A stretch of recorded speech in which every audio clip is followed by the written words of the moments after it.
والدعاء لا يسمع اللهم آت أنفسنا تقواها وزكها أنت خير من زكاها أنت وليها ومولاها آمين اللهم آمين insyaallah. Masih melanjutkan kajian kita kitab Ar-Ruh, dan mohon maaf saya salah bawa kitab. Saya pikir kitab Ar-Ruh ternyata kitab fikih. Ngapunten. Halaman 200 di pada bagian kaitannya. Atas itu nggih, kaitannya itu nggih. Qala al-musannif rahimahullahu taala wa nafa'ana bihi wa bi 'ulumihi fid dharain amin. Bismillahirrahmanirrahim. Kaitannya dengan ayat ini Abu Ubaid memilih pendapat Mujahid karena pertimbangan firman Allah berikutnya yang artinya kemudian kami katakan kepada para malaikat, bersujudlah kalian kepada Adam. Tentu sujud maksudnya menghormat ya, bukan sujud menyembah. Firman Allah kepada para malaikat sujudlah ini terjadi sebelum penciptaan anak keturunan Adam dan pembentukan mereka di dalam rahim. Berarti mengharuskan adanya tenggang waktu dan urutan-urutan. Siapa yang menjadikan penciptaan dan pembentukan di dalam ayat ini berlaku bagi anak-anak Adam di dalam rahim, berarti telah memperhatikan hukum dan urutan-urutannya. Kecuali jika dia mengambil pendapat Al-Ahfashi. Al-Ahfash yang berkata yang demikian itu ditunjukkan oleh huruf wawu dalam ayat. Az-Zajjaj menanggapi yang demikian ini sudah dan tidak bisa diterima. Salah dan tidak bisa diterima oleh Al-Khalil, Sibawai dan para ulama lainnya. Abu Ubaid berkata, masalah ini telah dijelaskan Mujahid ketika berkata, sungguhnya Allah telah menciptakan anak keturunan Adam dan membentuk mereka dalam sulbi Adam. Dan Allah memerintahkan para malaikat untuk sujud. Makna ini sudah jelas di dalam hadis bahwa Allah mengeluarkan mereka dari sulbinya dalam bentuk keturunan. Jadi ini belum selesai perdebatannya ya. Maka selesai sih. Namanya khilafiyah itu sudah selesai dibahas, hasilnya enggak selesai, itu namanya khilafiyah itu. Jadi di masa salaful ummah, sahabat, tabi'in, tabi'ut tabi'in, sesuatu yang sudah selesai dibahas dan hasilnya enggak selesai, itu namanya apa? Khilafiyah. Ya, ini termasuk dalam masalah ini, apakah raga dulu baru ruh, apa ruh dulu baru raga, ini perdebatannya enggak selesai. Cuman saya ulang, saya lebih condong pada pendapat yang mengatakan ya ruh terlebih dahulu baru kemudian penciptaan raga. Karena ruh itu dalam hadis yang sahih yang sudah kita bahas ya, itu seusia penciptaannya dari manusia pertama sampai manusia nanti paling akhir, itu seusia ruh sebagai ruh. Terus di casting oleh Allah untuk kemudian diturunkan ke bumi. Itu pun raga baru dihuni oleh ruh setelah berusia, hadis Bukhari Muslim, 40 kali 3, 120 hari. Makanya memang yang aslinya kita yang roh itu. Jadi yang aslinya kita yang mana? Yang roh itu. Sementara yang jasad ini itu bukan aslinya kita, karena itu dari hasil mengumpulkan.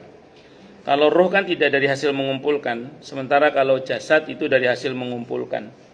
Roh itu kita diciptakan oleh Allah itu dari kunnya Allah, terus fayakun itu ya langsung jadi roh itu.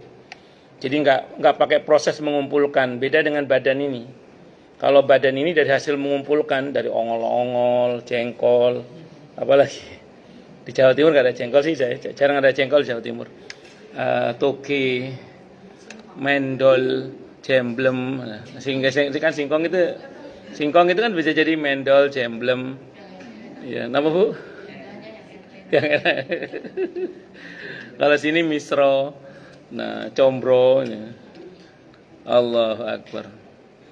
Ya ini dari hasil mengumpulkan ini, dari hasil mengumpulkan. Makanya yang aslinya kita bukan yang ini. Walaupun nanti badan kita ketika di Yaumul Ba'ats itu dibangkitkan dari benih yang dibuat dari jasad yang ini. yaitu pada bagian tulang ekor itu. Tapi bentuknya nanti badan kita di yaumul ba'ats itu enggak kayak gini lagi. Saya sering sampaikan ya, kalau badan yang ini dibentuk oleh Allah berdasar informasi genetika kedua orang tua kita. Kalau orang biologi nyebutnya 23 kromosom ayah, 23 kromosom ibu. Nah, sementara nanti badan kita dibentuk berdasar informasi amal. Kalau bahasa Al-Qur'annya di surah Az-Zalzalah, yauma idzi yasdurun nasu ashtatan liyurau a'malahum. Pada hari di mana manusia itu dikeluarkan dari kuburnya dengan bentuknya yang ashtata. Ashtata itu apa? Mawacem. Karena dia bentuk jamak dari kata syatta. Ashtata itu bentuk jamak dari kata syatta. Syatta itu kata tunggalnya artinya macam-macam. Nah, ini jamak ya. Artinya apa? Mawacem. Liyurau a'malahum, agar diperlihatkan kepada mereka akibat dari perbuatan mereka itu. Makanya jangan heran kalau nanti berbeda bentuk tubuh kita dari yang sekarang ini. Kemarin pas kuliah subuh Sabtu di Baitul Jihad ada yang nanya, tapi kita besok kenal nggak Ustadz walaupun sudah berubah? Saya bilang kenal Pak. Kok bisa kenal? Karena ruh saling mengenal. Jadi ruh itu saling mengenal. Jadi nanti walaupun Pak Bambang Kunto bener nggih? Takutnya udah ganti, bukan? Namanya maksudnya apa? Buat namanya maksudnya. Buat nggih Pak. Insyaallah sampai surga amin insyaallah. Nanti walaupun Pak Bambang Kunto sudah berubah wajahnya, walaupun Pak Masri sudah berubah wajahnya, nanti Pak Joko berubah wajahnya, tapi tetap masih kenal. Kenapa? Karena roh itu saling mengenal.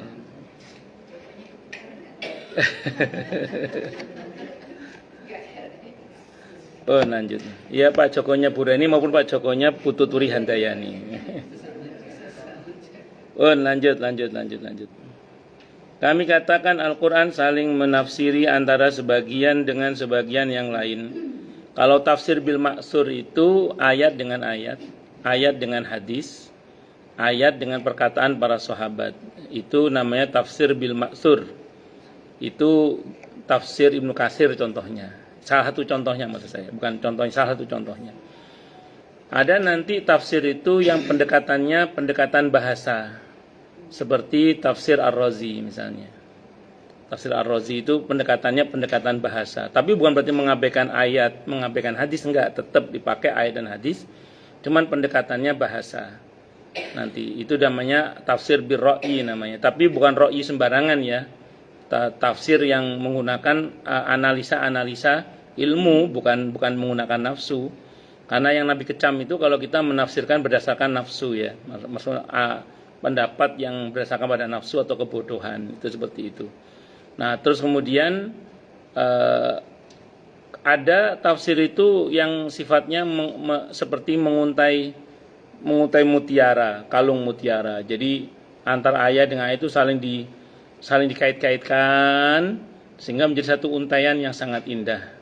Itu tafsirnya Ibrahim Al-Biqai rahimahullah, judulnya Nadmud Duror itu. Jadi menata nadmun itu menata atau merapikan, ad-duror itu mutiara. Jadi dia seperti rangkaian kalung mutiara gitu. Semacam-macam lah. Itu lebih kepada pendekatan masing-masing ulama itu mempunyai gaya pendekatan yang berbeda-beda. Nanti ada juga tafsir isyari. Jadi teks ayat itu dicoba digali isyarat apa di balik ayat itu. Ada yang begitu. Itu Al-Alusi di antara ulamanya itu. Rahimahullah. Bon lanjut. Tapi ini yang Al-Maksur ya, ayat dengan ayat tadi. Karena yang ngomong ini Ibnu Qayyim ini seangkatan dengan Ibnu Katsir. Sama-sama salah satu murid Al-Imam Ahmad Ibnu Taimiyah rahimahullah. Pun lanjut. Yang serupa dengan ayat ini adalah firman Allah dalam Al-Quran di surah Al-Hajj. Surah Al-Hajj ayat 5, Allah berfirman, Ya ayyuhan nasu in kuntum fi raibim minal ba'si fa inna khalaqnakum min turabin thumma min nutfah. Hai manusia, jika kalian dalam keraguan tentang kebangkitan dari kubur, maka ketahuilah sungguhnya kami telah menjadikan kamu dari tanah, kemudian dari setetes mani. Jadi Allah menetapkan penciptaan mereka dari tanah atau saripati tanah yang berlaku bagi bapak mereka Adam dan yang menjadi asal mereka. Allah menyampaikan menyampaikan seruan kepada semua makhluk, sementara yang dimaksud adalah bapak-bapak mereka, seperti firman-Nya di surah Al-Baqarah 72. Dan ingatlah ketika kamu membunuh seorang manusia, lalu kamu saling tuduh-menuduh tentang itu. Dan ingatlah ketika kami, Al-Baqarah 72, dan ingatlah ketika kami mengambil janji dari kamu dan kami angkat gunung Tursina di atasmu. Al-Baqarah ayat 63. Yang demikian itu banyak disebutkan di dalam Al-Quran yang menyeru mereka, tapi yang dimaksud adalah bapak-bapak mereka. Maka begitu pula yang terjadi dalam firman Allah, sungguhnya kami telah menciptakan kamu Adam, lalu kami bentuk tubuh kalian. Jadi ini penafsiran ya. Jadi dalam bahasa Arab itu ada istilah gini, itlaqul juz'i iradatul kul, menyebut sebagian maksudnya seluruhnya. Tapi ada juga kalanya menyebut semuanya tapi maksudnya sebagian. Kalau misalnya gini ya, saya nyindir Bu Murni misalnya. Nah, misalnya.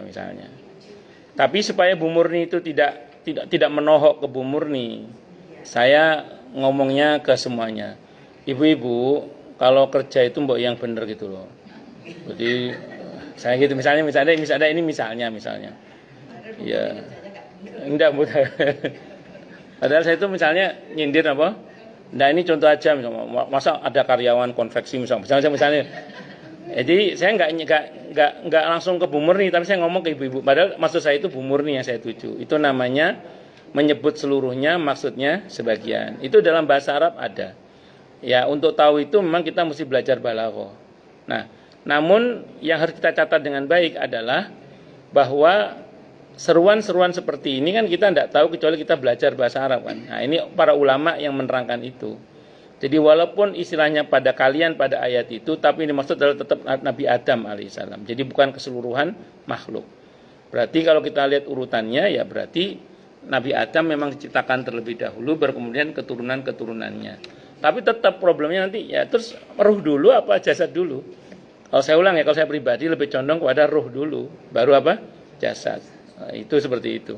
Karena ruhnya Nabi Adam itu bukan tidak ada sebelumnya, sudah ada sebelumnya untuk kemudian dimasukkan ke dalam raganya yang Allah ciptakan itu. Itu kecenderungan saya, nggak tahu kalau nanti ada yang berbeda. Memang terkadang Allah menyebutkan seseorang dengan menyebutkan jenisnya, seperti firman Allah, dan sesungguhnya kami telah menciptakan manusia dari suatu saripati tanah, yang berasal dari tanah. Kemudian kami jadikan saripati itu air mani yang disimpan dalam tempat yang kokoh rahim. Al-Mu'minun ayat 12-13 itu artinya itu tadi. Makhluk berasal dari saripati tanah. Kemudian air mani yang dijadikan di dalam rahim merupakan keturunannya. Hadis tentang penciptaan roh sebelum badan dalam tempo waktu 2000 tahun, isnadnya tidak sahih. Karena di dalamnya ada Utbah ibn As-Sakan yang menurut Ad-Daruqutni dia adalah matruk, hadisnya ditinggalkan ya. Begitu pula yang dikatakan Arto'ah ibn Al-Mundhir, sedangkan menurut Abu Adi sebagian hadisnya ada yang salah. Kemarin sudah sempat disinggung ya, kalau Nabi Adam kan disebut dari tanah. Sementara kalau kita keturunannya, kadang Allah menyebutkan redaksi tanah, kadang Allah menyebutkan redaksi tanah, saripati tanah. Kata Ibnu Qayyim sudah dibahas kemarin, itu nggak usah diperdebatkan karena intinya sama-sama dari tanah. Kalau kita merujuk pada riwayat-riwayat yang ada ya, termasuk hadisnya Bukhari, Imam Al-Hakim juga. Tidak hanya Nabi Adam sebenarnya, Ibu Hawa pun penciptaannya prosesnya beda dengan kita kan. Kalau kita merujuk pada hadis-hadis, walaupun hakikatnya hanya Allah yang tahu ya. Kalau bahasanya Nabi kan, dan Allah ciptakan darinya pasangannya, itu Allah menafsirkan ayat, Nabi menjelaskan ayat itu dengan mengatakan Ibu Hawa itu diciptakan oleh Allah dari tulang rusuk Nabi Adam sebelah kiri. Jadi tulang rusuk Nabi Adam sebelah kiri.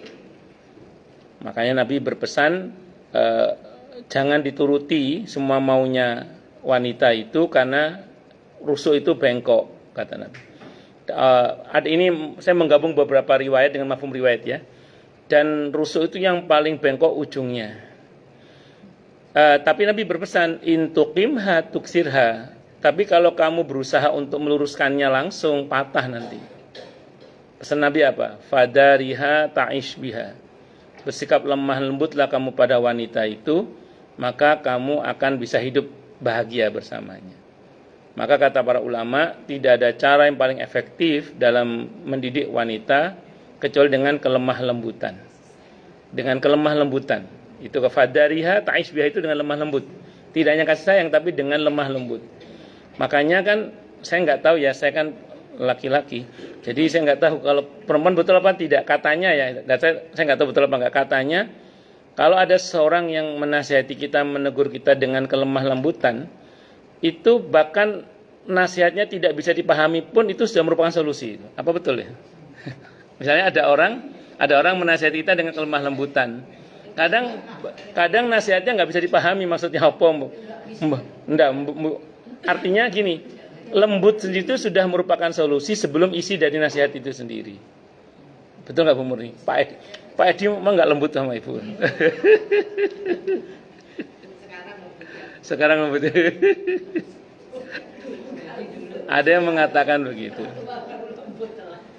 Fadariha ta'ish biha. Nah, kecenderungannya tadi apa tadi? Bengkok. Tapi bukan berarti terus kemudian semua wanita itu bengkok, tapi memang ada potensi apa? Bengkok. Makanya itulah butuhnya akalnya laki-laki gitu. Nah, repotnya itu kalau sudah akalnya laki-laki itu dipakai untuk ngakali, loh tambah bengkok. Na'udzubillah min syarri dzalik. Lanjut. Sampai mana tadi Bu? Hadis tentang penciptaan roh sebelum badan itu ya. Tadi sudah ya. Tentang dalil yang digunakan landasan bahwa roh diciptakan setelah penciptaan badan dapat ditimbang dari beberapa sisi. Ini pendapat yang ini ya. Ya, badan dulu. Satu, penciptaan bapak manusia dari asal mereka memang begitu. Allah mengutus Jibril untuk membuat kepalan-kepalan tanah. Diaduk dan dicampur hingga menjadi tanah liat. Jangan bayangkan konvensional ini ya. Kayak malaikat Jibril kayak tukang ngaduk lolo. Nggak usah dibayangkan ini. Ini kejadian gaib ini. Kemudian membentuknya, lalu meniupkan roh ke tanah liat itu. Setelah membentuknya, setelah roh masuk ke dalamnya, maka tanah liat itu berubah menjadi daging dan darah. Orang hidup dan dapat berbicara. Dalam tafsir Abu Malik dan Abu Saleh disebutkan dari Ibnu Abbas radhiyallahu anhu, dari Murrah, Ibnu Mas'ud dan beberapa orang orang dari para sahabat Nabi Muhammad SAW radhiyallahu anhum, bahwa setelah Allah selesai menciptakan apa yang disukainya, maka dia berada di atas arsy dan menjadikan iblis sebagai penguasa di langit dunia.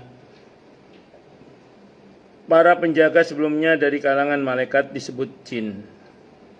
Jin itu maksudnya makhluk yang tertutup ya, tidak kelihatan maksudnya. Mereka dinamakan jin karena mereka adalah para penjaga penghuni surga. Iblis dengan kekuasaannya juga berperan sebagai penjaga. Dulu iblis namanya, kalau kata Ibnu Katsir, Abdul Haris namanya. Ada yang mengatakan dia namanya siapa namanya? Azazil. Tapi kalau di Ibnu Katsir saya baca itu nama aslinya iblis itu Abdul Haris namanya. Begitu. Iya, namanya Abdul Haris. Betul. Nama aslinya iblis itu Abdul Haris, nama aslinya. Iya, ketika masih baik. Begitu kepleset baru namanya iblis. Tapi benar, ada di Ibnu Katsir, ada di Qisasul Anbiya itu ada.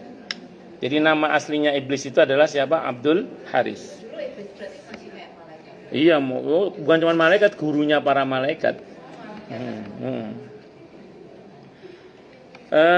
Iblis dengan kekuasaan juga berperan sebagai penjaga. Kemudian di dalam hatinya terlintas sesuatu hingga dia berkata, ada sesuatu dalam hati itu apa Bu namanya Bu? Kuchhutahi namanya. Allah tidak memberi aku kekuasaan ini melainkan karena kelebihan yang kumiliki. Mungkin batin itu. Dalam lafaz ini, kalau bahasa Arabnya wijdan, Bu. Wijdan itu ada sesuatu di dalam hati namanya wijdan. Kalau bahasa Urdunya dari kuch hutahi itu.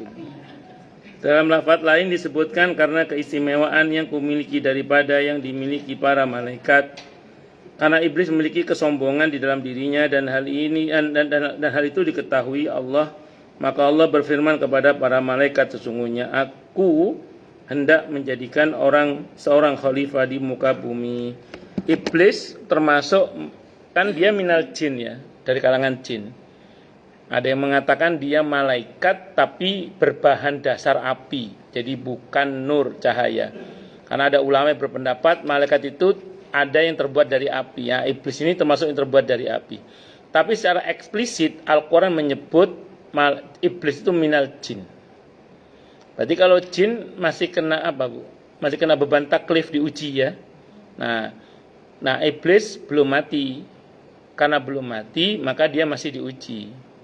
Allah uji dia dengan makhluk hibrida baru namanya Adam. Disuruh dia hormat kepada makhluk hibrida baru itu. Nah, dia nggak sanggup. Ini diuji dengan junior. Ya, jadi maksud saya sampaikan tidak semua orang itu siap diuji dengan junioritas.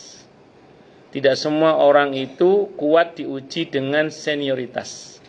Jadi makanya iblis diuji dengan itu. Rupanya dia nggak kuat ya. Karena muncul kesombongan dalam hatinya itu. Kesombongannya itu tidak hanya sekedar batrul haq, menolak kebenaran. Itu menolak perintah Allah untuk sujud. Tapi lebih dari itu, iblis itu songong dengan memungkinkan Allah salah gitu. Kalau bahasa kita, apa tidak salah nih ya Allah, saya suruh sujud sama Adam yang terbuat dari tanah yang busuk, sementara saya terbuat dari api, saya lebih baik daripada dia. Itu kan berarti dia telah memungkinkan Allah salah. Padahal Allah itu nggak mungkin salah. Iblis yang sudah berada di surga saja diusir dari surga gara-gara memungkinkan Allah salah. Apalagi kalau kita yang surga aja belum masuk. Itu seperti itu. Makanya Nabi mengingatkan tidak masuk surga seseorang yang di hatinya ada kesombongan walaupun sebiji sawi. Kesombongan yang dimaksud apa? Batrul haq, menolak kebenaran. Jadi sombong itu bukan soal pakaian branded, karena ada hadis yang menyebutkan ketika suatu Nabi bersabda, ada dalam kitab Riyadhus Shalihin hadisnya itu, ya Rasulullah, sahabat ini pakaiannya serba mehong, serba mahal, serba branded itu. Dia sombong, kata Nabi tidak. Allahul jamil wa yuhibbul jamal. Allah itu indah dan menyukai keindahan. Innamal kibru batrul haq, kata Nabi. Bahwasanya yang namanya sombong itu adalah menolak kebenaran. Maka ketika kita menolak kebenaran, itulah yang disebut dengan sombong. Apalagi memungkinkan Allah salah. Itu bukan cuma sombong, sombong itu. Itu seperti itu. Nah, iblis melakukan hal itu. Wal'iyadu billah, semoga Allah lindungi kita dari perbuatan sombong tadi ya, amin insyaallah. Terus kemudian dalam lafaz lain disebutkan karena keistimewaan yang kumiliki daripada yang dimiliki para malaikat, karena iblis memiliki kesombongan di dalam dirinya dan hal itu ketahui oleh Allah, maka Allah berfirman kepada malaikat, sesungguhnya aku hendak menjadikan seorang khalifah di muka bumi. Inni ja'ilun fil ardi khalifah. Para malaikat itu bertanya, wahai Rabb kami, bagaimana keadaan khalifah itu dan apa yang mereka lakukan di bumi? Allah menjawab, dia memiliki anak keturunan yang akan berbuat kerusakan di bumi, saling mendengki dan sebagian membunuh sebagian yang lain. Para malaikat berkata, mengapa engkau hendak menjadikan di muka bumi itu orang yang akan membuat kerusakan padanya dan menumpahkan darah, padahal kami senantiasa bertasbih dengan memuji engkau dan mensucikan engkau. Allah berfirman, sungguhnya aku mengetahui apa yang tidak kalian ketahui. Artinya tentang keadaan iblis. Maka Allah mengutus Jibril ke bumi untuk mengambil sebagian tanah dari bumi. Namun bumi berkata, aku berlindung kepada Allah dari perbuatanmu yang hendak mengambil bagian dari tanahku. Tidak mau bumi. Mau dipakai sebagai bahan dasar manusia, bumi tidak mau. Jibril kembali, ini ada dalam Tafsirul Katsir ya. Ini yang kalau saya nggak salah kalau dalam kitab At-Tadhkirah yang cerita ini Ibnu Abbas. Yang cerita siapa? Ibnu Abbas. Baik, saya teruskan di sini tadi beberapa riwayat. Beberapa sahabat. Kalau yang di At-Tadhkirah Ibnu Abbas yang cerita. Ibnu Katsir hingga saya juga Ibnu Abbas yang ceritain. Jadi ini cerita dari Ibnu Abbas radhiyallahu anhu. Allah berfirman, sesungguhnya aku mengetahui apa yang tidak kalian ketahui, artinya tentang keadaan iblis. Maka Allah mengutus Jibril ke bumi untuk mengambil sebagian tanah dari bumi. Namun bumi berkata, aku berlindung kepada Allah dari perbuatanmu yang hendak mengambil sebagian dari tanahku. Jibril kembali dan tidak jadi mengambil tanah. Seraya berkata, wahai Rabbi, tanah itu berlindung kepadamu. Maka aku pun melindunginya. Enggak berani malaikat Jibril membak nama Allah. Lalu Allah mengutus Mikail, dan tanah pun berlindung dari perbuatan Mikail. Maka Mikail melindunginya. Enggak kuat juga malaikat Mikail. Kenapa? Karena berlindung kepada Allah. Lalu Allah mengutus malaikat pencabut nyawa, dan tanah pun berlindung dari perbuatannya. Tapi malaikat pencabut nyawa berkata, aku juga berlindung kepada Allah untuk kembali kepadanya tanpa melaksanakan perintahnya. Tak peduli, cabut, ambil tanahnya. Maka dia mengambil dari permukaan bumi dan mencampurnya. Dia tidak mengambil dari satu tempat saja, tapi dia mengambil dari tanah yang berwarna merah. Makanya ibu ada yang hitam, coklat manis, coklat tua, coklat putih kuning langsat,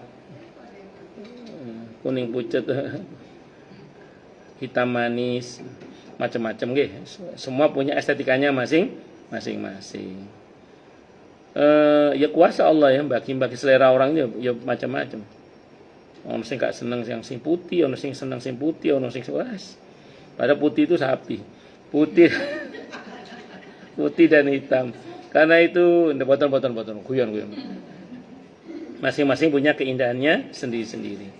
Karena itu anak keturunan Adam lahir berbeda-beda. Malaikat pencabut nyawa membawa tanah itu naik ke hadapan Allah. Tapi cantik atau tampan yang sungguhnya itu tampan dari hati, ruh. Orang itu kalau ruhnya cuantik, kalau ruhnya guanteng, itu insya Allah jasad mengikutilah insya Allah. Gak tahu gimana ceritanya, walaupun janjanya gak patek ganteng tapi yo ngangeni ya. Janjanya gak patek ayu tapi yo ngangeni. Ada yang guanteng cuantik ning belanake ya ada. Malaikat pencabut nyawa membawa tanah itu naik ke hadapan Allah hingga tanah itu menjadi tanah liat yang lekat. Kemudian Allah berfirman kepada para malaikat, inni khaliqum basyarum min tin fa idza sawaituhu wa nafakhtu fihi min ruhi faqa'u lahu sajidin. Sungguhnya aku akan menciptakan manusia dari tanah, maka apabila telah kusempurnakan kejadiannya dan kutiupkan kepadanya rohku, roh milik, maksudnya roh yang menjadi ciptaan Allah maksudnya ya, bukan roh dalam arti makhluk ini adalah merupakan Allah, bukan, tapi makhluk Allah, maka hendaklah kalian bersungkur dengan bersujud kepadanya.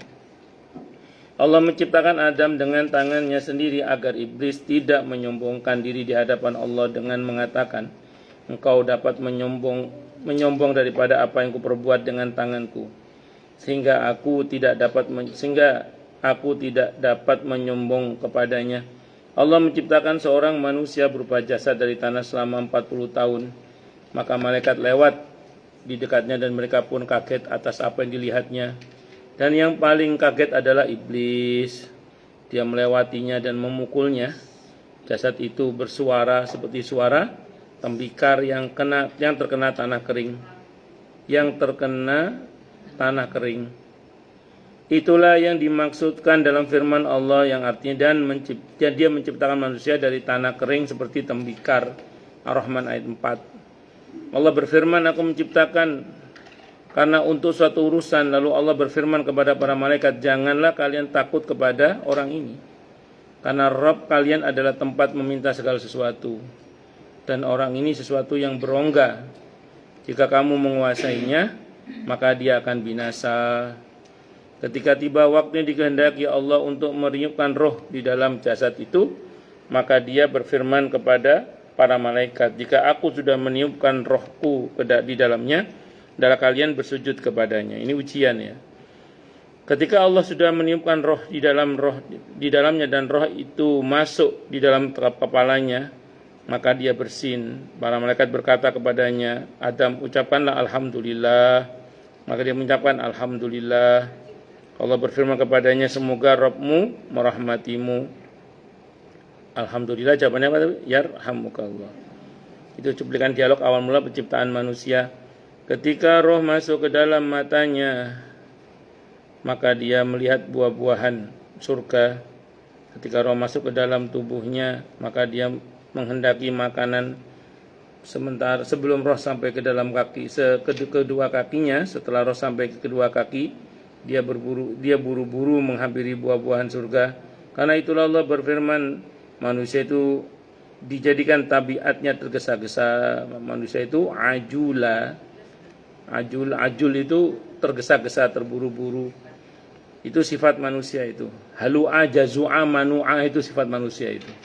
Termasuk ajula. Ajula itu apa? Terburu. Tapi Nabi mengingatkan, aukamakol al-ajal minasyaiton. Sikap terburu-buru itu dari setan. Nabi itu orangnya sangat cepat, tapi tidak tergesa-gesa. Nabi itu cepat, tapi tidak tergesa-gesa. Ya, jadi kita cepat itu memang sat-set itu harus, tapi jangan tergesa-gesa. Minyi-minyi juga jangan. Minyi-minyi itu iya, bermualas-mualasan. Ketika roh masuk ke dalam matanya, maka dia tadi sudah ya. Manusia. Kemudian Abu Malik dan Abu Saleh menyebutkan kelanjutan hadis ini. Yunus ibn Abul A'la berkata, kami diberitahu oleh Wahab, kami diberitahu oleh Zaid, dia berkata, ketika Allah menciptakan api, maka para malaikat gemetar, ketakutan sangat hebat. Mereka bertanya, wahai Rabb kami, mengapa engkau menciptakan api ini? Untuk apa engkau menciptakannya? Allah menjawab, untuk orang yang mendurhakaiku dari makhlukku. Sementara pada waktu itu Allah belum memiliki makhluk kecuali para malaikat dan bumi yang belum ada makhluknya. Sebab Adam diciptakan setelah itu. Lalu beliau membacakan firman Allah yang berbunyi di surah Al-Insan, hal ata 'alal insani hinum minad dahri lam yakun syai'am madhkura. Inna khalaqnal insana min nutfatin amsyajin nabtalihi faja'alnahu sami'an basira. Itu. Bukankah telah datang atas manusia satu waktu dari masa, sedang dia ketika itu belum merupakan sesuatu yang dapat disebut.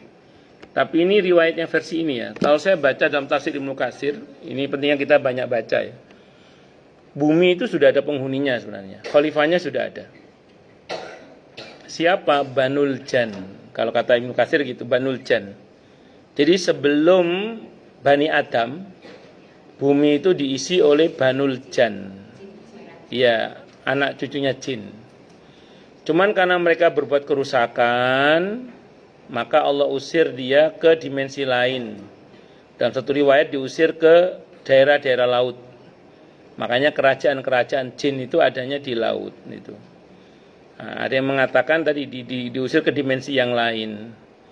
Makanya jin itu lebih tua usianya dari kita. Di samping mereka memang umurnya panjang-panjang. Umurnya panjang-panjang dan mereka ini lebih tua dari kita. Makanya andaikan mata kita diizinkan bisa melihat mereka, barangkali masjid ini nggak muat. Karena di antara jin itu bisa jadi ada jin-jin yang kita tidak bisa melihat saat ini. Bahkan kita ngaji begini aja, itu antara yang kelihatan dengan yang tidak kelihatan. Bisa jadi yang nggak kelihatan lebih banyak daripada yang kelihatan. Makanya kalau baca surah Al-Jin itu ada ayat yang mengatakan ketika Nabi sholat jadi imam, itu bangsa jin hampir berdesak-desakan. Cuman kan nggak kelihatan kan. Untuk bermakmum kepada Nabi kita Muhammad sallallahu alaihi wasallam. Jangan mungkin pernah baca sirah ketika Nabi dakwah di Taif ditolak. Tapi setelah itu dan perjalanan pulang ke Mekah, serombongan bangsa jin itu masuk Islam. Jadi rupanya di Taif, Nabi ketika berdakwah itu ditolak oleh bangsa manusia, tapi diterima oleh bangsa jin. Itu seperti itu. Maka kita ngaji begini ini, bisa jadi yang kelihatan dengan yang tidak kelihatan lebih banyak. Dan yang kelihatan saja belum tentu manusia semua. Guyon. Terus, makanya jenengan kalau di rumah kok ada sesuatu yang aneh atau apa gitu, nggak usah kaget. Selama mereka tidak mengganggu, biarin aja. Dan jangan kegeeran dia menempati rumah saya. Enggak, bisa jadi kita yang menempati rumah mereka karena mereka lebih dulu. Tuh, makanya dulu ketika Bu Ruli cerita ke saya, karena samping rumahnya di Villa Taman Kartini dulu kosong. Terus kata Bu Ruli ada rame-rame atau apa. Saya bilang ke beliau itu, udah dicuekin aja, nggak usah dipedulikan. Nanti semakin kita peduli, semakin dia jadi nanti. Ya kalau kita cuekin, mereka ya capek juga capernya itu seperti itu. Kalau ya betul kata Ibnu Abbas gini, kalau kalian melihat setan dari bangsa jin, karena mereka bisa menampakkan ke kita ya. Kalau mereka menampakkan ke kita, semuanya bisa ngelihat. Kata Ibnu Abbas, kalau setan menampakkan diri kepada kamu, kata Ibnu Abbas, maju, maka dia akan lari. Jadi jangan takut, tapi majunya jangan kosongan. Ya baca ayat kursi atau sholawat atau apa yang bisa kita baca, bismillah atau apa, a'udzubillah, al-falaq an-nas, jangan kosongan. Itu seperti itu. Jadi ngoten nggih, jadi nanti kalau tiba-tiba mau wudu, sholat malam, kok ada yang ikut wudu juga, biarin aja. Mungkin mau jamaah sama kita. Asal jangan ganggu gitu aja. Lanjut. Saya kadang tercium aroma wangi gitu. Saya bilang, kalau cantik boleh nongol lah. Kalau jelek jangan nongol. Lah kan saya gituin malah dia pergi toh. Enggak. Iya. Enggak apa-apa kalau cantik, kalau jelek jangan ya. Oh gitu. Ya itu soal nyali. Kuat-kuatan mental. Kalau kata Ibnu Abbas, maju kata Ibnu Abbas, jangan mundur. Kalau kamu maju, dia akan lari. Kalau kita takut, dia akan semakin jadi. Itu seperti itu. Kebayang nggak itu rumahnya Pak Masri, itu kan di pojok itu. Di pojok sana ada mobil kijang tua itu. Nggak pernah bunyi itu. Udah pindah. Allahu Akbar. Kalau Bu Reni dulu rumah yang lama lantai 2-nya itu. Tapi enggak itu. Jadi tidak usah takut, yang penting selamat. Kalau ganggu namanya setan sudah. Kalau ganggu namanya apa? Setan. Kalau setan mesti dilawan sudah. Tapi kalau dia selamat tidak mengganggu, biarin aja. Itu namanya jin alami namanya. Jin lokal. Apalagi kayak perumahan-perumahan begini. Ya, beli perumahan di mana? Di Kemang Pratama ini kan dulu rawa atau sawah. Diuruk, kadang ada bekas kuburan yang enggak digali kuburannya itu. Bisa jadi sebagian rumah di sini kan ada unsur kuburannya. Mungkin dulu supaya tanahnya laku pasang jimatnya belum diambil. Nah, itu kan ada penghuninya itu. Maksudnya ada jinnya gitu maksudnya itu. Ya, dan yang ngerti dia kadang jin kan nggak langsung pergi. Makanya bersyukurlah kalau rumahnya rajin dibacakan Al-Quran, rajin dipakai sholat, rajin dibuat untuk kajian-kajian ilmu. Insya Allah bersih kalau begitu. Tapi kalau enggak, ngerinya ada yang ketinggalan di situ gitu maksudnya. Karena sebelumnya ada orang yang mungkin bekerja sama dengan bangsa jin. Ya tadi saya ulang, kalau nggak ganggu sih nggak apa-apa. Kalau ganggu gimana? Karena pelosok di Kemang 3 itu ada satu rumah katanya, saya nggak tahu betul apa enggak. Betul ya? Ya, setiap yang menghuni rumah itu mesti cerai katanya. Saya nggak tahu betul apa enggak. Sudah dua keluarga menempati rumah di Kemang 3 atau Kemang 3 sebelah mana, saya nggak tahu itu. Katanya ada yang ngomong ke saya nggak tuh. Ini sekarang orang yang ketiga, belum cerai-cerai sampai sekarang. Saya bilang ya wallahu alam. Nah, di antara bentuk sihir itu kata Al-Quran kan membuat cerai suami istri itu. Al-Baqarah 102 tentang Harut wa Marut itu di antara bentuk sihir itu. Di antara bentuk kerjaan setan itu membuat suami bosan kepada istri bosan kepada suami tanpa alasan, ujungnya bercerai. Karena di antara bentuk hal yang paling membahagiakan hati iblis itu ketika setan berhasil menceraikan suami istri. Gak seweneng itu iblis itu, sampai dikasih mahkota itu setannya itu. Itu seperti saking sewenengnya itu.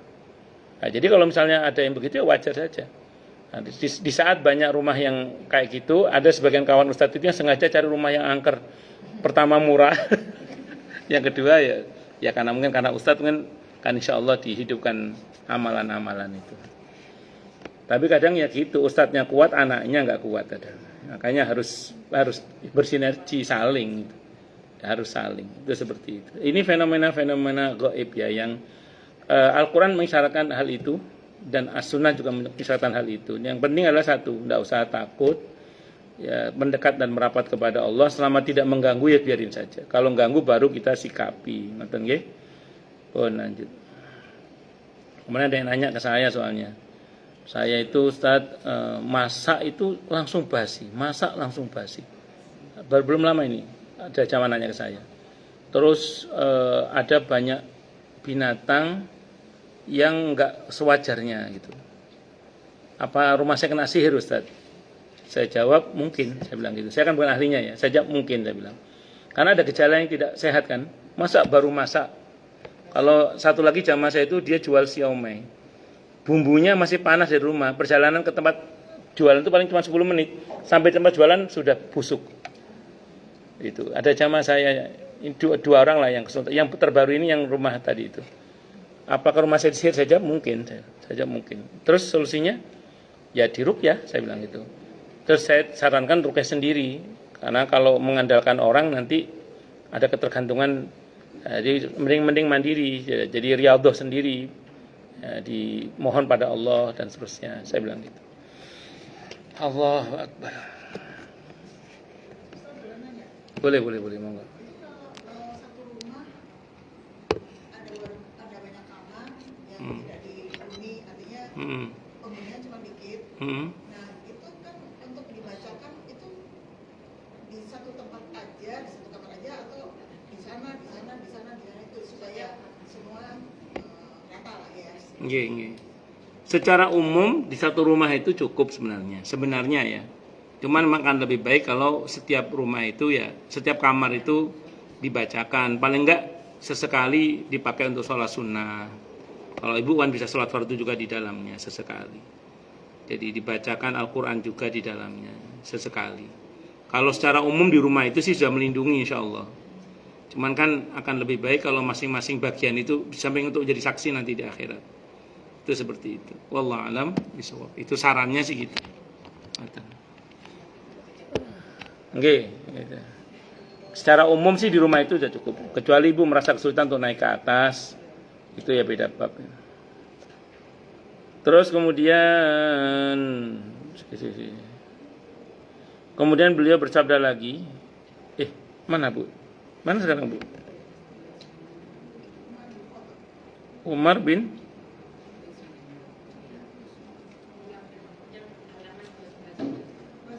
297.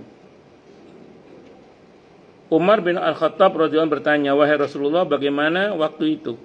Kemudian beliau bersabda lagi, para malaikat berkata, "Apakah akan tiba waktu kepada kita yang pada saat itu kami mendurhakaimu?" Mereka berkata, "Seperti itu karena tidak melihat makhluk selain mereka." Allah menjawab, "Tidak, tapi aku akan menciptakan makhluk di muka bumi, aku menjadikan di atasnya seorang khalifah." Dan seterusnya dari kelanjutan hadis ini. Ibnu Ishaq berkata, dikatakan dan Allah lebih tahu bahwa Allah menciptakan Adam kemudian meletakkannya. Allah memeriksanya selama 40 tahun sebelum meniupkan roh di dalamnya sehingga ia kembali menjadi tanah liat yang kering seperti tembikar yang tidak sentuh api. Dikatakan Allah lebih tahu tentang roh yang masuk kepadanya, lalu dia bersin dan mengatakan alhamdulillah dan seterusnya. Dari kelanjutan hadis ini, Al-Quran, hadis dan asar menunjukkan bahwa Allah meniupkan roh kepadanya setelah menciptakan badan. Maka dari tiupan itulah ada roh yang di dalamnya, ada roh di dalamnya. Sekiranya roh Adam itu diciptakan sebelum badannya beserta sejumlah roh-roh anak keturunannya, tentunya para malaikat tidak akan heran atas penciptaannya dan tidak pula heran terhadap penciptaan api. Ini versi pendapat yang jasad terlebih dahulu. Sehingga mereka bertanya, untuk apa engkau menciptakan api itu? Sehingga dengan begitu para malaikat itu bisa melihat roh-roh Bani Adam yang di dalam mereka ada yang mukmin, kafir, baik dan buruk. Karena semua roh orang-orang kafir mengikuti iblis. Bahkan roh-roh kafir itu diciptakan lebih dahulu sebelum kekufuran iblis. Berarti Allah telah menetapkan kekufuran kepadanya setelah menciptakan badan Adam dan rohnya. Padahal sebelum itu ia tidak kafir. Maka bagaimana mungkin roh-roh itu sebelumnya ada yang kafir dan ada yang mukmin? Padahal pada waktu itu ia belum kafir. Apakah kekufuran itu terjadi pada roh hanya karena kesesatan iblis? Roh orang-orang kafir hanya terjadi setelah kekufurannya, kecuali jika dikatakan semua roh itu mukmin kemudian menjadi murtad karena iblis. Siapa yang berhujjah seperti ini untuk menguatkan penciptaan roh akan bertentangan dengan yang demikian itu. Di dalam hadis Abi Hurairah, wallahu a'lam bishawab, itu pendapat ya tadi ya. Yang terakhir itu pendapat. Saya mau terangkan dulu ya. Sebenarnya kita ini lahir dalam keadaan kafir atau beriman sebenarnya? Kalau bahasanya Nabi, kullu mauludin yuladu 'alal fitrah. Setiap manusia yang dilahirkan itu dilahirkan dalam keadaan fitrah, ay 'ala fitratil Islam. Makanya anaknya orang kafir sekalipun kalau mati dalam keadaan belum baligh, maka distatuskan masuk surga. Jadi anaknya orang kafir sekalipun dia tidak mengikuti bapaknya kalau dia matinya dalam keadaan belum baligh. Ya, itu sudah kita bahas dalam kitab At-Tadhkir Imam Al-Qurtubi itu. Nah, karenanya kemudian pendapat tadi ya silakan kalau Anda sepakat, cuman kalau saya tidak sepakat karena hakikatnya roh itu diciptakan oleh Allah dalam keadaan beriman. Alastu birabbikum qalu bala syahidna. Ya, kekufuran itu terjadi setelahnya, kan bahasa Nabi fa'abawahu yuhawidanihi au yunasfiranihi. Setelah itu orang tuanya lah yang mewarnai mereka apakah dia menjadi Yahudi atau Nasrani. Maksudnya yang mewarnai itu ya setelahnya itu seperti itu. Makanya kalau kita merujuk pada riwayat itu, hakikatnya semua roh itu beriman. Semua kita hakikatnya melahir dalam keadaan fitrah, ala fitratil Islam. Makanya manusia itu kalau kembali kepada Islam ketika dia setelah kafirnya, itu memang dia kembali ke fitrahnya sebenarnya. Karena memang hati itu tidak pernah tentram kecuali dengan keyakinan akan Allah. Itu seperti itu.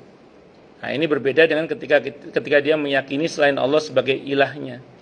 Maka dia akan hidup dalam kegamangan, dalam keraguan. Makanya ada yang mengatakan semakin orang itu mendalami agama sebelah, semakin banyak pertanyaan. Semakin banyak keraguan maksudnya, bukan pertanyaan, banyak keraguan. Tapi kalau kita mengimani Allah dengan baik dan benar, insya Allah yang ada adalah ketenangan. Karena maka dabal fuadu maro'a. An-Najm ayat 11. Hatinya yang paling dalam itu tidak bisa mendustakan apa yang dilihatnya. An-Najm ayat 11. Nah, sementara hati yang paling dalam itu tidak bisa tenang dengan kedzaliman atau dengan kesesatan dalam hal ini. Wallahu a'lam bishawab. Monggo silakan yang mau tanya dulu. Tanya, protes, marah boleh. Monggo Bu, silakan. Nggih.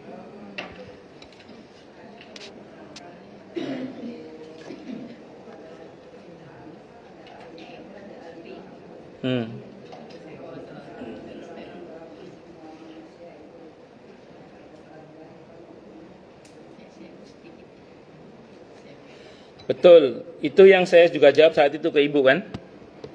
Bahwa mengenai takdir Allah sudah ditetapkan siapa yang akan masuk neraka dan siapa yang akan masuk surga.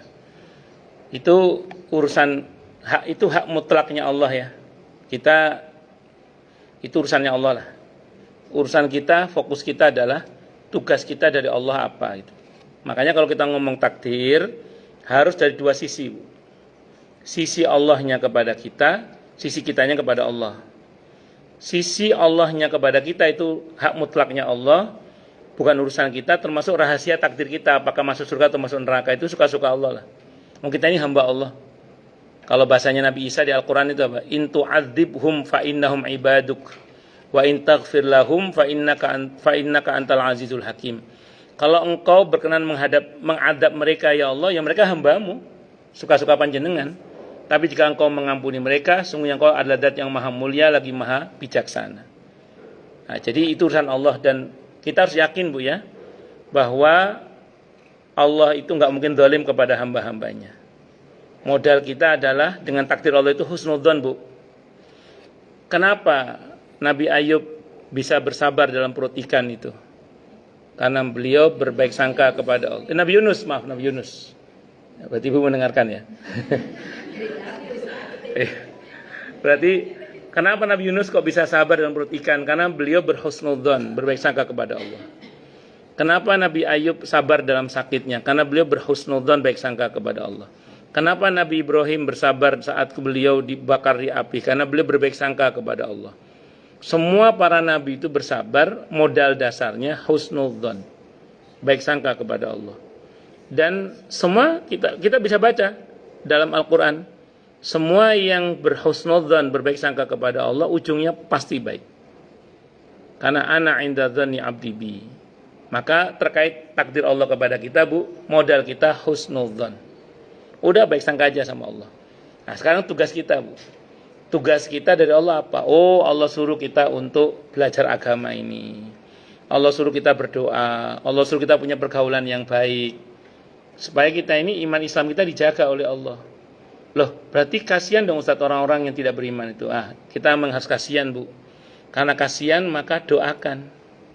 Semoga mereka dapat hidayah. Ajak mereka untuk masuk Islam. Walaupun kalimat tidak harus, ayo masuk Islam, gak harus gitu. Tapi tunjukkan akhlak Islam kita, kejujuran kita, kasih sayang kita, kedermawanan kita. Nah, mudah-mudahan dengan apa yang kita lakukan itu mereka tertarik untuk masuk Islam. Ngoten nggih, Bu nggih.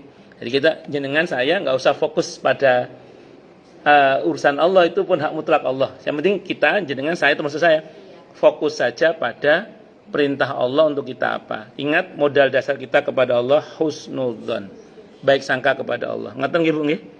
Monggo Ibu belakang nggih. Nggih monggo.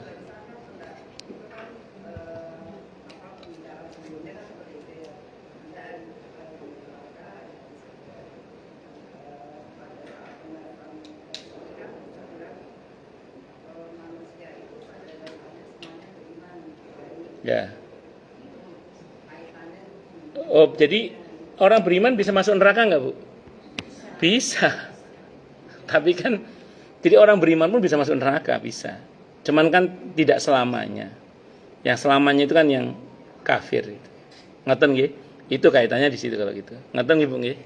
Oke, monggo Bu, silakan. Waalaikumsalam warahmatullahi wabarakatuh.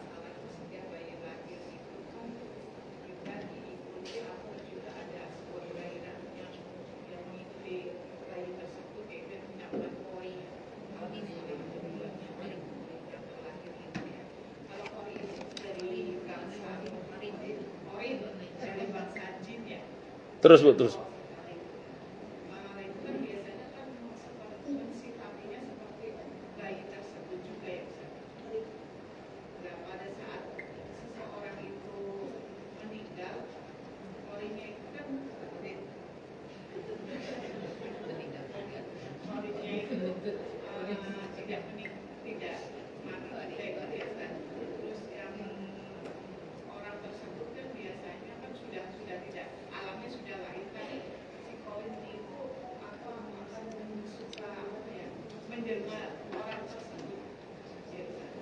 Oke.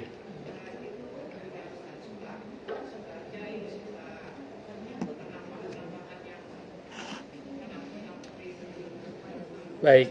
Pertama gini Bu ya. Kan manusia itu ketika Allah ciptakan kan Allah bilang fa'alhamaha fujuraha wa taqwaha. Jadi manusia itu punya dua kecenderungan. Kecenderungan untuk baik dan kecenderungan untuk jahat. Untuk takwa dan untuk fujur ya, jahat. Untuk jahat itu betul setiap orang itu diberi korin dari setan dari bangsa jin. Betul tidak salah. Makanya ketika Nabi ditanya kenapa bayi yang baru lahir itu menangis, itu ditusuk punggungnya oleh setan sebagai tanda permusuhan. Karena sejak itu sudah ada setan dari bangsa jin yang mengikutinya untuk menggoda yang bersangkutan supaya berpaling dari la ilaha illallah, dari ketaatan, dari ketakwaan. Bahkan dalam hadis Sahih Muslim, Siti Aisyah sampai bertanya kepada Nabi, ya Rasulullah, termasuk panjenengan ada setannya juga. Kata Nabi, iya, saya ada juga. Hanya saja Allah merahmatiku, kata Nabi. Sehingga semua setan yang menggodaku masuk Islam. Khusus yang menggoda Nabi kita Muhammad SAW, dengan izin Allah, dengan rahmat Allah, setannya masuk Islam. Setan saja masuk Islam, Bu, coba bayangkan. Setan saja masuk Islam. Yang goda Nabi kita Muhammad SAW. Saking indahnya akhlak Nabi itu. Dengan izin Allah sampai setan saja tertarik untuk masuk Islam. Nah, itu khusus yang menggoda Muhammad Rasulullah. Oh, yang menggoda Muhammad Subhan tetap kafir. Nah, terus kemudian ada malaikat juga, Bu. Untuk baik, untuk takwa itu Allah utus malaikat. Allah informasikan di surah Ar-Ra'd ayat 11 itu. Ar-Ra'd surah ke-13 ayat 11 itu. Jadi ada malaikat-malaikat yang diutus oleh Allah untuk menemani manusia itu. Jadi ada setan yang menemani manusia untuk memalingkan manusia dari la ilaha illallah. Tapi juga ada malaikat yang ditugasi untuk menemani manusia itu supaya lurus dalam la ilaha illallah itu. Nah, sekarang kembali pada kita. Apakah kita akan menguatkan potensi malaikatnya atau potensi setannya? Rumusnya sederhana. Kalau kita berbuat maksiat, menturutkan maunya nafsu dan syahwat kita, yang itu menjadi alat dari setan untuk menggoda kita, maka aroma busuk akan keluar dari diri kita sehingga malaikat menjauh sekian mil. Nah, berarti pengaruh malaikat melemah, pengaruh setan yang menguat. Kalau kita taat, pengaruh malaikat yang dikuatkan karena ada aroma wangi yang keluar. Kalau kita taat, berbuat ketaatan, ada aroma wangi yang tercium oleh malaikat sehingga malaikat mendekat. Kalau malaikat rahmat mendekat, cahaya menguat, gelap pergi. Di mana ada cahaya datang, gelap pergi. Itu sunatullahnya gitu. Wasitnya kita, Bu. Karena kan setan kerjanya cuma membisik. Setan itu kerjanya cuma berbisik. Alladzi yuwaswisu fi sudurin nas. Selebihnya kita itu. Jadi kerjaan setan itu cuma membisiki aja. Selebihnya kita itu. Iya, ya eksekutornya kita.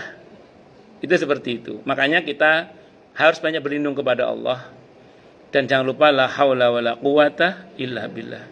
Karena tidak ada daya meninggalkan maksiat dan tidak ada kekuatan untuk taat kecuali dengan pertolongan Allah. Ngaten nggih Bu nggih? Wallahu a'lam bishawab. Cukup dulu nggih.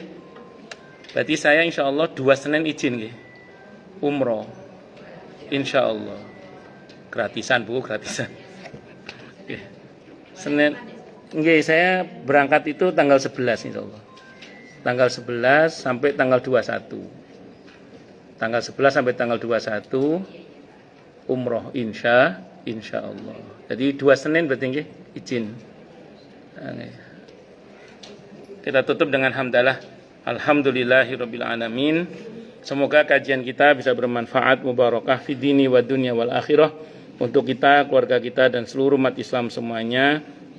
Dan mudah-mudahan kita semua dijadikan oleh Allah sebagai orang-orang yang sukses dunia akhirat, selamat dunia akhirat, bahagia dunia akhirat, dan dipermudah setiap urusan kita oleh Allah di dini wa dunya wal akhirah.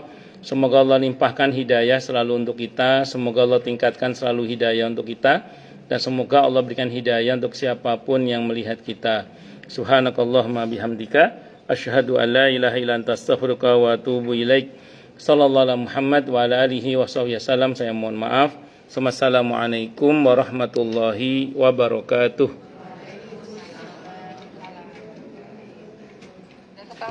Wa jazakillah khairan Bu. Ini buku ini